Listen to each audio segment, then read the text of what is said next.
क्यों भाई, अब मंगलाचरण नहीं हो पाएगा, वहां हो पाएगा क्या मंगलाचरण? सोचो जरा। सीता जी कहती हैं लंका में राक्षसों के बीच में इतना बढ़िया कथावाचक कौन आया? मैंने जनकपुर में भी कथा नहीं सुनी, मैंने अवधपुर में भी कथा नहीं सुनी, ऐसी कथा, इतनी सुंदर कथा कहने वाला कौन आ गया? कथावाचक, बड़ी सुंदर कथा है, तुम सामने आ जाओ, आ जाओ सामने। हनुमान जी बोले माता जी कथा ही कथा सुंदर है, सुनाने वाला तो बंदर है। सही बात बता रहा हूं, झूठ कभी बोलता नहीं। और आप बंदर से बहुत डरती हैं, मैंने ऐसा सुना है, क्योंकि लंका में भी संवाददाता ने यही बताया कि बंदर का फोटो देख करके डर गई थी। मैंने भी सुना था रामादल में, मैंने भी सुना था कि आप बंदर का फोटो देख करके अयोध्या में डर गई थी। वो फोटो था, ये तो ओरिजिनल है। अब कथा ही सुनो माता जी। जानकी जी ने कहा बेटा, अब शब्द निकला क्या? बेटा, असली बेटा वही है जो मां के दुख को शब्द से दूर कर दे। शब्द से। मां के दुख को बेटा कभी संपत्ति देकर के दूर नहीं कर सकता है। एक बात सुन लीजिए, क्योंकि मां ने ही इतनी बड़ी संपत्ति दी है कि उसे जन्म दे दिया। बोलो इससे बड़ी संपत्ति और क्या होगी है? लेकिन कोई भी बेटा संपत्ति देकर के मां के दुख को दूर नहीं कर सकता है। मैं सत्य कहता हूं, अगर मां के दुख को कोई बेटा दूर कर सकता है तो सुंदर शब्द व्यंजन परोस करके दूर कर सकता है। बस मां केवल सुंदर शब्द व्यंजन चाहती है कि मुझे सुंदर शब्द के व्यंजन खिलाओ। क्यों भाई, ये रसगुल्ला, रसमलाई, चमचम, ये सब हमको नहीं खाना है। क्यों भाई, तो बहुत खा लिया, बुढ़ापे में क्या खावे हैं? चमचम। बोलो भाई, लेकिन खाना क्या है? सुंदर शब्द व्यंजन। तो ऐ संतानों, ऐ भारत के नौजवानों, चाहे बेटी की भूमिका में बैठी हो, चाहे बेटों की भूमिका में बैठे हो संतान के रूप में, माँ बाप के सामने सुंदर शब्द व्यंजन परोसा करो प्यारे। उन्हीं सुंदर शब्द व्यंजनों को ग्रहण करके वो प्रसन्न हो जाएंगे कि भाषा वाणी तो हमारी संतान की अच्छी है, इतने सुंदर शब्द हमसे बोलते हैं, वाह।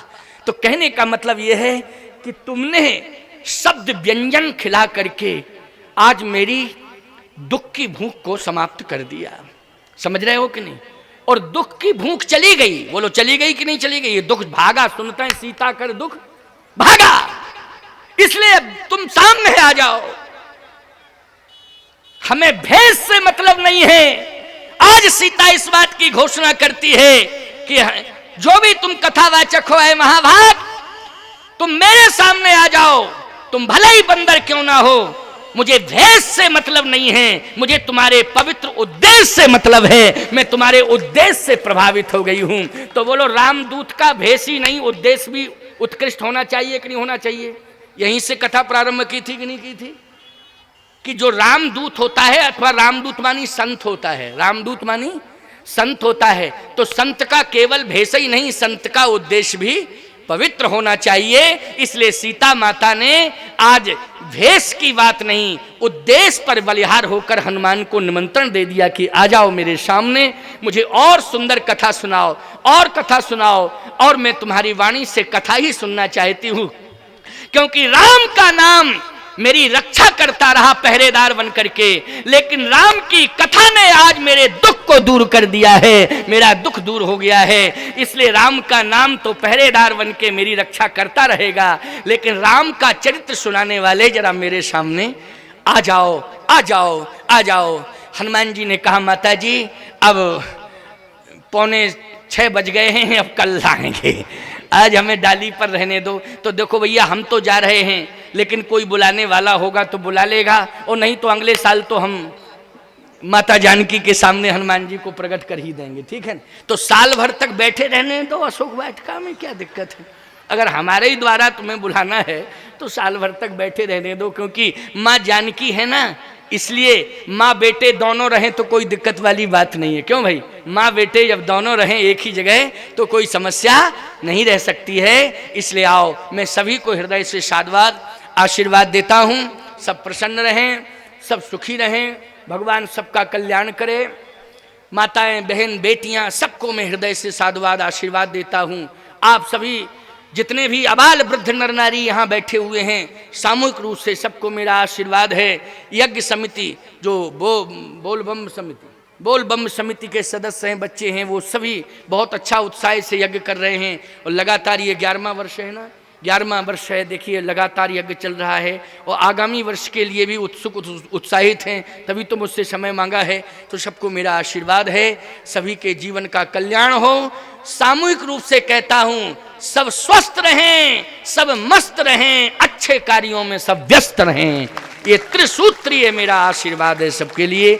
आओ अब 2 बार भगवान का नाम ले लो। अभी बैठे रहना, राम का नाम बैठे बैठे ले लो ना, इतनी जल्दी क्या पड़ी कि खड़े होके वो भागते हुए ले रहे हो।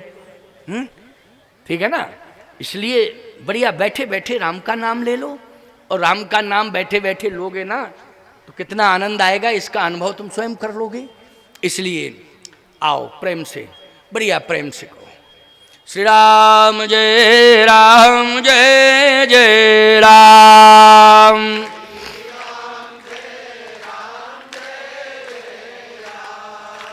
श्री राम जय राम, जय जय राम।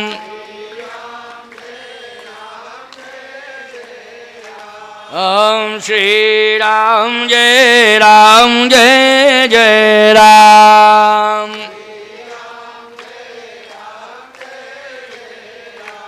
इस असत संसार से अच्छे बुरे सब जाएंगे, जस और अपजस के यहाँ झंडे गड़े रह जाएंगे। जाने न देना धर्म करना, लोभ मत धन धाम का। जब धर्म ही जाता रहा तो धन रहा किस काम का। मेरे कहने का भक्तों आज का यह सार है, श्री राम के सुमरन बिना ये जिंदगी बेकार है। बोलिए यज्ञ नारायण भगवान की, सनातन धर्म की, धर्म की, अधर्म का प्राणियों में विश्व का, गौ माता की, गौ हत्या। हाँ, सभी लोग हाथ उठा के हर हर महादेव का नारा बुलंद करेंगे। और देखो व्यवस्था इसी तरह बनी रहे। मैंने कल भी बताया था कि मंच पर ज़्यादा भीड़ जमाने की जरूरत नहीं है, जुटाने की जरूरत नहीं।